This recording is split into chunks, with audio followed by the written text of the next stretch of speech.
कैसे हो दोस्तों? उम्मीद है बिल्कुल खैर से होंगे दोस्तों। पाकिस्तान वर्सेस इंग्लैंड का दूसरा टेस्ट कब और कहां किस टाइम खेला जाएगा, आपको मुकम्मल डिटेल के साथ बताने वाले हैं। वीडियो में आगे बढ़ने से पहले आपसे छोटी सी रिक्वेस्ट है, आपने अभी तक हमारे चैनल को सब्सक्राइब नहीं किया तो चैनल को कर दे सब्सक्राइब, बेल के आइकन को भी दबा दे और ऑल पे प्रेस कर दे ताकि आने वाली वीडियो का नोटिफिकेशन आप तक पहुंचता रहे। तो चलते हैं बिना टाइम वेस्ट किए वीडियो की जानिब।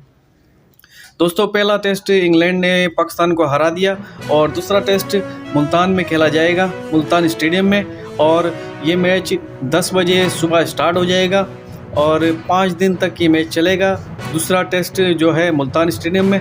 और आपको ये बता देते हैं कि अभी तक की कोई भी तब्दीली सामने नहीं आई है, ना इंग्लैंड के खिलाफ ना ही कोई पाकिस्तान के खिलाफ। ताज़ा और आज की अपडेट है दोस्तों। उम्मीद करते हैं कि ये वीडियो आपको पसंद आई होगी। मज़ीद और भी अच्छी वीडियो देखने के लिए चैनल को कर दे सब्सक्राइब। मिलते हैं अगली वीडियो में। आज तक के लिए इतना ही। अपना ख्याल रखिएगा। Bye bye.